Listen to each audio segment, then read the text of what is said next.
Well, so we've got peacock butterfly here.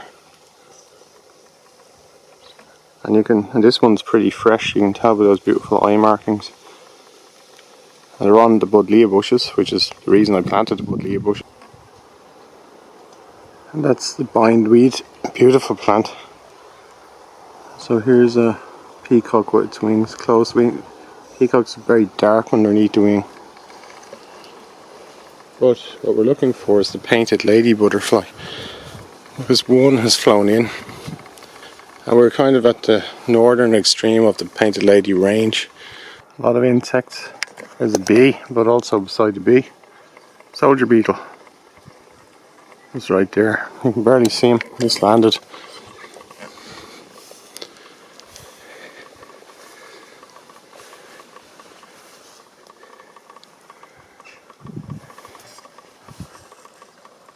There's red admirals, which have those red bands and white speckles at the tips of their wings.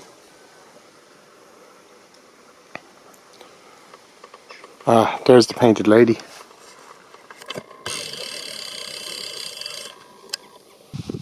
So there she is, the painted lady.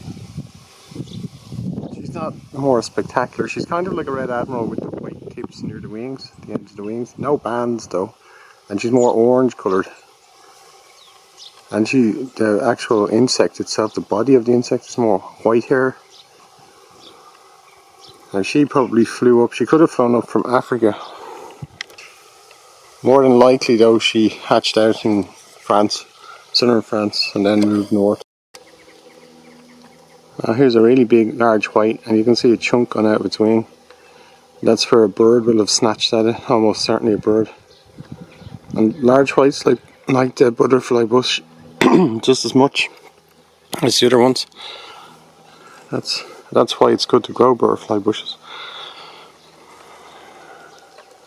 Hey, there's a peacock.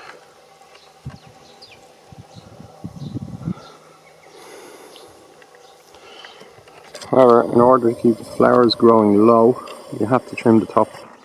Or the flowers just it always wants to put the flowers near the top of the plant. So you need to give it a little trim.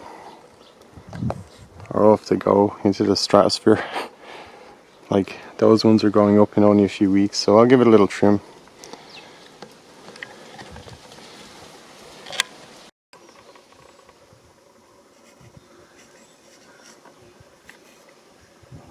Here's a handsome red admiral. Nice and fresh, you can see the bands. Chocolatey, dark chocolate brown wings on the inside of the wings.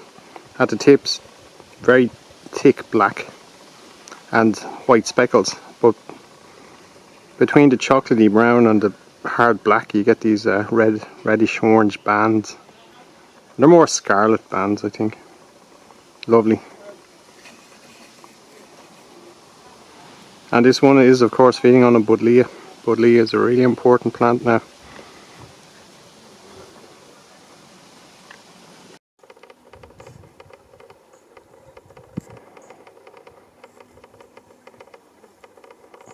Oh, small blackish butterflies, a ringlet, which has tiny white ringing on the underside.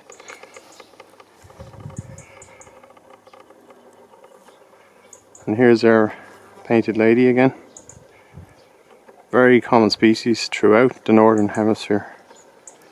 America, everywhere. But in Europe, this is kind of the furthest north they go.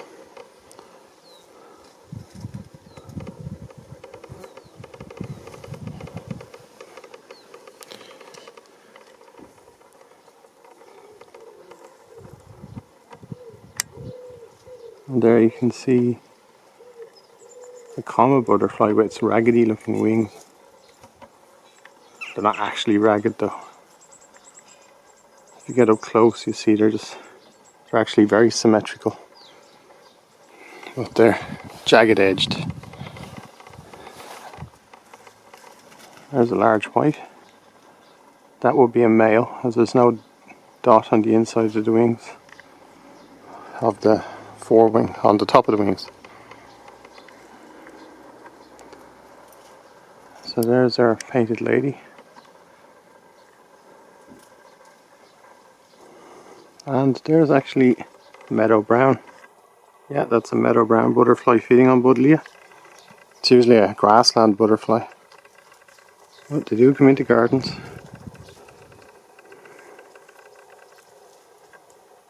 And they feed on many plants. Like brambles too. That one's actually on a bramble and climbing off the bramble onto the Buddleia bush. And there's the comma.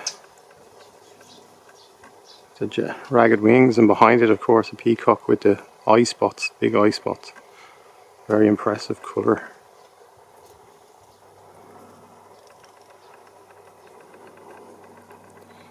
And all you need to get these butterflies is some Buddleia bushes. And there's hundreds of them. Absolutely hundreds. Now, here's a red admiral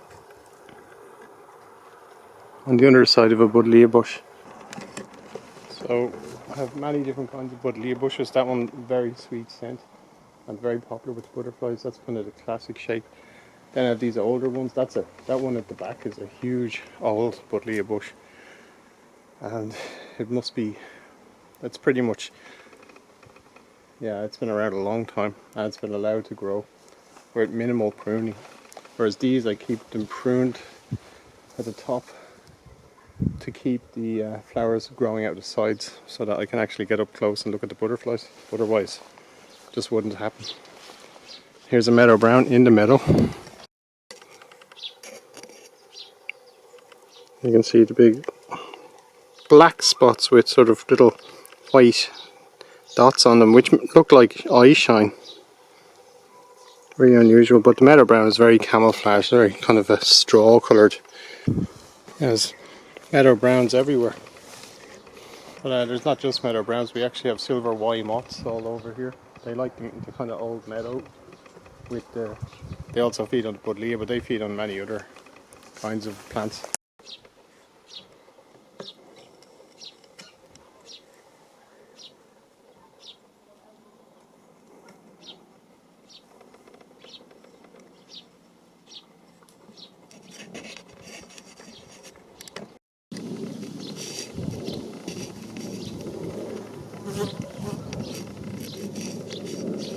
And you can see a meadow brown with its wings open, which you normally only see when it's flying, but for some reason when they're on Buddleia they love to open and shut their wings.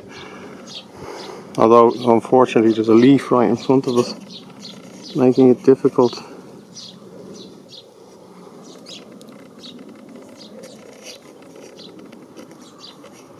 Right, you gotta go. Now we should, if he opens his wings now, we should have a good idea what he looks like.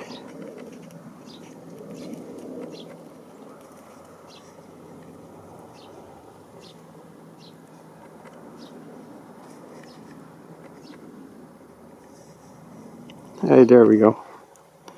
Almost the same as he looks on the other side. A little more reddish though, or rusty red.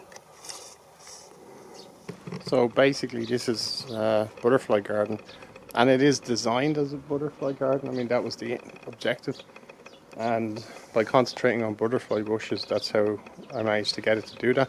At the same time, you need it to be wild to some degree, so you need to have a kind of harmony. I mean, the Buddleia bush is not native, but you need to kind of have that because it's the most, by far the most popular bush with butterflies, hence the name. Grow a few of those. They fit in with the wild plants.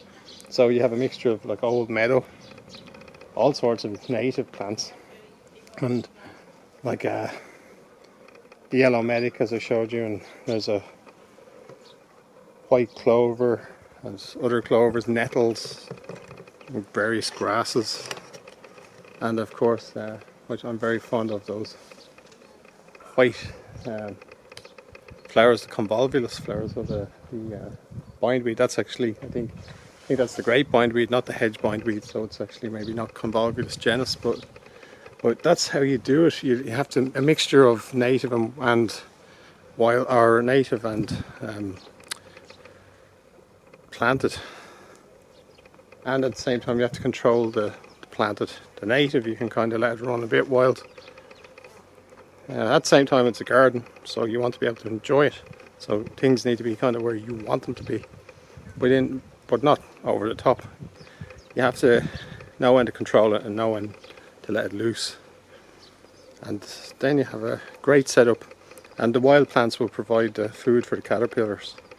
And nectaries will be in these. Here's our painted lady again. But she's the first one I've seen this year. She probably flew across from France. She may have flown from southern England.